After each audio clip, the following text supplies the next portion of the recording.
istrinya baik, anaknya pasti baik. Betul. Tapi kalau suami baik, anak belum tentu baik. Betul. Kita ulang sekali lagi, bisa?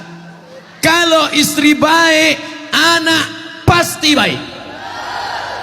Tapi kalau suami baik, anak belum tentu baik. Mana contohnya? Nabi Nuh alaihi salam. Nabi Nuh itu baik apa enggak baik? Baik, tapi anaknya anak durhaka, namanya Kan'an, gara-gara istrinya tidak baik. Makanya bapak, kalau istri bapak tidak baik, no, inilah. Kalau dia tidak baik, belajar kepada ibu-ibu di kota Waringin Barat yang sudah baik, Pak. Ajak kursus kemarin. Ini orang baik-baik semua ini. Suaminya tidak baik, namanya Azar, tapi anaknya justru jadi orang baik. Siapa anaknya? Ibrahim. Ibrahim itu bapaknya tidak baik, tapi emaknya perempuan yang baik. Akhirnya apa yang terjadi? Anaknya menjadi anak yang baik. Anak yang baik. Makanya ibu, kalau ada suami ibu yang agak-agak seperti Fir'aun, sabar-sabar. Sabar. Pulang dari sini, bang, insya Allah aku tetap sabar bersamamu, bang. Sampai kau ditenggelamkan di Laut Merah, bang. Karena kata Ustaz Somad tadi, insya Allah anakku akan menjadi baik. Suami ibu boleh jadi tak baik, boleh jadi dia perampok, boleh jadi pecandu narkoba, boleh jadi dia sakau, tapi ibu masih ada satu harapan. Anak yang ibu kandung, anak yang ibu didik, anak yang ibu berikan akhlakul karimah, dialah yang akan menjadi pelindung penaung. Di tengah malam dia akan berdoa, Rabbighfirli wali walidayya warhamhuma kama rabbayani shaghira. Maka ibu jangan berputus asa. Kadang banyak ibu-ibu ini putus asa, pulang ke rumah suami selingkuh, mabuk, langsung pergi ke kamar mandi, minum teh botol. Minum teh botol. Minum superpel. Enggak mati. Seminggu setiap ngomong bubuih.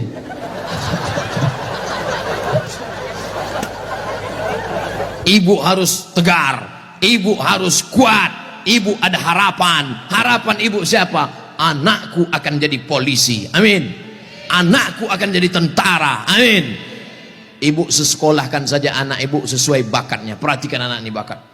Anak saya suka main layang-layang, berarti jadi pilot helikopter. Anakku suka mandi hujan, angkatan laut. Anakku suka ngembus-ngembus semprit, dua kemungkinan. Bisa jadi polisi, razia. Bisa jadi wasit sepak bola. Yang parkir jangan sebut. Ibu jangan sebut tukang parkir. Karena pada dasarnya kita semua ini adalah tukang parkir. Kita ini semua tukang parkir. Tirulah iman tukang parkir. Mobil mewah harga 2 miliar. Mundur betul parkir. Setelah begitu diambil mobil ini. Adakah tukang parkir yang marah?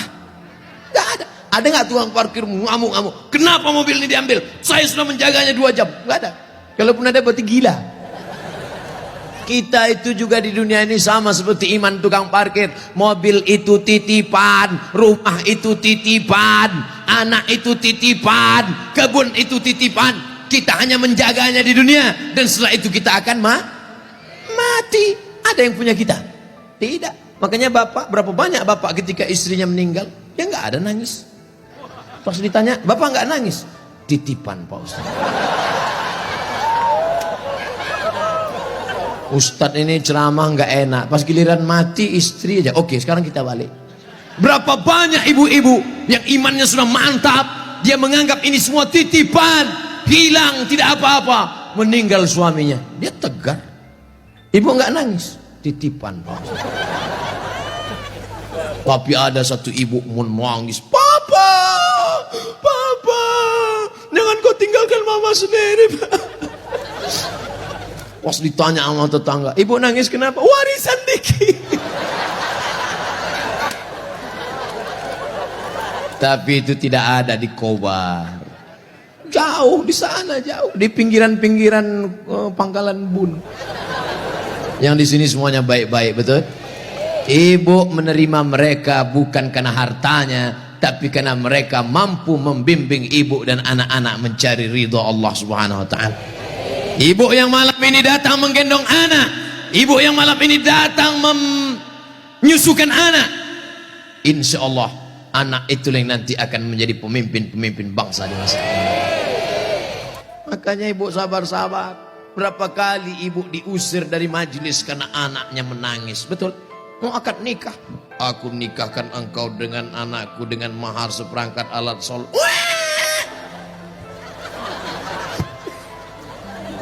Berapa kali di majelis kematian ibu diusir, betul? Ada orang kaya meninggal, datang anaknya, mantunya, cucunya pakai baju hitam semua. Nama kelompoknya Men in Black. Sudah siap-siap mau menangis bersandiwara. 1, 2, 3. Rupanya anak ibu lebih kuat lagi nangisnya. Akhirnya tuan rumah marah, pergi pulang bawa anak. Berapa banyak ibu yang malu di depan orang banyak karena anaknya ingin naik mobil tetangga yang lebih mewah, lebih mahal. Tapi hari ini kesedihan ibu terbayar karena anak ibu adalah anak-anak yang soleh. Siapa yang lebih berbahagia, ibu apa bapak? Kan ibu bisa ngandung karena mereka kan. Sekarang saya tanya, siapa yang paling berbahagia, ibu atau bapak? Mereka tetap bertahan, Pak. Bapak Ibu yang dimuliakan Allah Subhanahu wa taala, siap menjaga persatuan? Jaga persatuan, karena negeri yang kita bangun dengan indah ini akan jadi hancur berkeping kalau tidak ada persatuan dan kesatuan. Betul? Maka persatuan ini sama seperti tiang gawang. Kok Ustaz tiba-tiba ingat tiang gawang? Itu tiang gawang. Itu tiang gawang. Ibu jaga gawang, jangan sampai kebobolan. Bapak striker, penyerang. Papa, silakan kau pergi sejauh mata memandang, tapi di hari petang kau harus membawa uang. Untuk apa? Untuk anak-anak kita, supaya dia tidak makan riba, makan haram. Striker tidak pernah diejek oleh kiper. Kiper tidak pernah marah-marah. Apa kata kiper? Hei striker, kok enak aja di sana? Tolong gantian kau jaga sini. Tidak ada, karena mereka sudah siap bagi-bagi itu, bagi tugas. Ceramah di tanah lapang, Ustaz Somad. Ceramah di stadion, Ustaz Somad. Ceramah di TV, Ustaz Somad. Ceramah di YouTube, Ustaz Somad. Tapi yang ngajar di pesantren, yang ngajar di ma'had, yang ngajar di sekolah, para habaib dan ulama, kami udah bagi-bagi tugas. Makanya Habib ulama nggak pernah ngaji. Apa itu Somad itu? Ceramahnya di lapangan aja. Apa itu Abu Somad itu? Ceramahi ibu-ibu aja. Ustaz gatal. Kan kita udah bagi-bagi tadi. Makanya nonton jangan sepotong-sepotong. Kesana 45 menit, kesini 45 menit, belum, sebentar lagi habis. Masya Allah, tabarakallah, masih lama rupanya. Saudara yang dimuliakan Allah Subhanahu wa taala, di tempat laki-laki Abdul Somad bicara 3, bersama, jaga persatuan kesatuan. Yang kedua, ramaikan masjid dengan sholat berjamaah. Yang ketiga, makmurkan masjid dengan belajar agama, fikih, hadis, tafsir. Siap mengamalkan yang 3? Yang perempuan, yang pertama, ibu jangan sedih, ibu jangan depresi, hadapi masa depan. Didik anak-anak menjadi anak-anak yang soleh dan solihah. Ada pondok pesantren di Kobar. Taman SD. Sebelum SD jangan sedih, kasihan. Ingusnya 12. Kalau 11 itu biasa, bengkok. Belum sampai hati. Ustaz Somad dulu pesantren, saya masuk pesantren taman SMP, kegedean. Yang paling bagus taman SD, masuk pesantren. Siap memasukkan anak ke pesantren taman SD? Janji. Ibu ingat, ibu punya uang banyak, belikan dia gadget, belikan dia motor, belikan dia mobil. Dia kaya, dia banyak uang, dia ganteng, dia cantik, tapi dia sakau, gemetar, sakit, gak ada gunanya. Makanya benteng terakhir menjaga anak-anak kita adalah pondok pesantren. Tapi pesantren ini kadang-kadang nasib bak kerakap tumbuh di batu, hidup segan mati tak mau. Santrinya 1000, WC-nya 10. Ngantrilah santri-santri, wajahnya biru, menahan serangan. Maka ceramah saya di Palembang, Ustadz Abdul Somad, saksikan hari ini sumbangan 52 unit. 52 unit apa Kiai? WC. Mantap, bagus. Itu yang perlu. Maka yang kaya-kaya datang besok pondok pesantren. Nggak ada gunanya pengajian banyak-banyak. Mubazir, innal mubazirina kanu ikhwana syayatin. Orang mubazir saudara setan. Kalau ada orang kaya tidak peduli pesantren, kalau ada orang hebat, pejabat tidak peduli pendidikan agama, mubazir. Setan tidak menggoda dia lagi. Pas setan menggoda, ayo masuk neraka. Kata setan, nggak usah bro, dia saudara kita. Hai bro. Oleh sebab itu maka pertama yang ingin disampaikan Abdul Somad khusus kepada ibu-ibu, jangan pernah bersedih hati. Masa depanmu ada pada anak-anak. Tataplah mereka masa depan, tapi tentu dengan bahasa ibu. Bahasa ibu paling ngerti dengan anak. Jangan pulang dari sini anaknya dikumpul semua, assalamualaikum. Nggak mesti diceramahi. Ibu usap kepalanya, ibu tiup-tiup. Kau akan menjadi pemimpin masa depan nak. Doa ibu luar biasa. Ibu kalau marah sama dia jangan panggil dia setan. Setan. Tuyul. Jangan panggil dia. Calon bupati kota Waringin Barat. Gitu cara manggilnya. Calon anggota DPD. Gitu. Insya Allah dia jadi nanti insya Allah. Amin. Warna ibu mulutnya luar biasa, berbisa bu. Ibu ngomong salah saja diaminkan malaikat. Maka jangan pernah bicara yang tidak baik, bicara yang baik-baik. Sampai ada seorang laki-laki di zaman Bani Israel sebelum Nabi Muhammad SAW, namanya Juraij. Siapa namanya? Juraij. Ada orang Pangkalan Bun namanya Juraij? Belum ada. Nah, ibu yang hamil-hamil nanti kasih nama anak Juraij. Hai Juraij. Kepala sekolah salah tulis George. Ibunya lewat di depan tempat ibadah Juraij.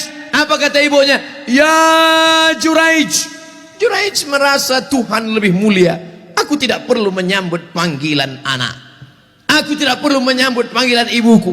Dipanggil kedua kali. Ya Juraij. Juraij mengatakan, Tuhan lebih mulia. Ngapain aku menyambut ibuku? Panggilan yang ketiga. Ya Juraij. Anaknya tidak menyambut juga. Akhirnya tercetus dari mulut ibunya. Apa kata ibunya?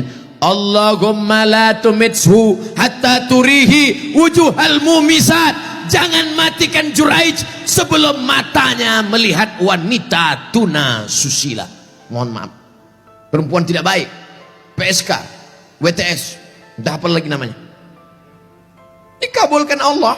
Tidak lama setelah itu ternyata ada seorang perempuan pengembala kambing. Hamil bukan kenyang. Hamil, ditangkap, ditanya, hei perempuan, siapa suamimu? Siapa yang menghamilimu? Perempuan itu menjawab, Juraij. Yang menghamili saya adalah Juraij. Kira-kira masuk akal nggak Juraij menghamili perempuan yang nakal ini? Tidak, bukan dia, tapi fitnah. Dipertemukan Juraij dengan perempuan nakal. Rupanya Allah hanya ingin mengabulkan doa si ibu. Kata si ibu, jangan matikan Juraij sebelum matanya melihat wanita tuna. Akhirnya matanya memang betul-betul melihat wanita tuna susila. Melihat, padahal tidak mungkin ahli ibadah ketemu dengan wanita tuna susila. Kalau Satpol PP ketemu wanita susila memang bisa. Razia maksudnya. Mohon maaf Pak Satpol PP. Ini Juraij, orang soleh. Akhirnya ketemu, mengaku, siapa yang menghamilmu? Ini Juraij. Ditangkap Juraij, difitnah Juraij. Ternyata kau jahat Juraij. Kerjamu ibadah, rupanya pekerjaanmu di balik ini semua menodai pengembala kambing. Dihancurkan tempat ibadahnya, hancur berkeping. Kata Juraij, jangan bunuh aku sebelum anak ini lahir. Setelah anak itu lahir, ditusuk Juraij pakai pusar, pakai telunjuknya, tusuk. Juraij bertanya kepada anak yang baru lahir itu, "Who is your father?" Itu bahasa Pangkalan Bun. "Siapa bapakmu?" Anak itu menjawab, "Ra'il ghanam, koboi. Bapak saya adalah pengembala kambing." Akhirnya mereka cium kaki Juraij. Mereka bangunkan tempat ibadah Juraij dari emas. Juraij tersenyum. Ini skenario. Allah hanya ingin menunjukkan betapa makbulnya doa seorang. Kira-kira ibu bisa nggak menceritakan itu ke anak cucu ibu nanti? Nggak usah dihafal, hidupkan aja MP3-nya. Cari nanti Abdul Somad Pangkalan Bun, Abdul Somad Official. Subscribe, like, and share. Anakku, kau jangan melawan ibu nak, karena kalau ku katakan kau jadi katak, kau langsung jadi hantu. Nih ceramah Ustadz Somad tadi malam, dengar baik-baik. Gimana? Iya mah, ini itu. Insya Allah ibu anaknya semua baik-baik ya. Yang lalu-lalu apa boleh buat tai kambing bulat-bulat. Nasi sudah jadi tai ayam. Nasi tidak bisa kita rubah lagi, Bu. Tapi yang akan datang kita perbaiki. Cucu-cucu yang sudah lahir, sudah besar, nggak bisa lagi. Tapi ibu punya anak perempuan, kasih tahu sama anak perempuan ibu, kamu kalau hamil banyak-banyak baca sholawat. Kalau hamil kata kiai, kata Habib, banyak-banyak baca surat Yusuf nak. Tapi dia salah sangka. Disangkanya kalau baca surat Yusuf anaknya ganteng macam Nabi Yusuf. Pas lahir hitam pesek pendek. Wah kiai, Habib, kenapa anak saya begini? Kiai sama Habib nggak marah. Mereka nggak pernah marah. Kenapa anak saya begini? Saya susah baca surat Yusuf. Kenapa anak saya nggak ganteng seperti Nabi Yusuf? Sang suami ente mana? Ini suami saya. Sama kan?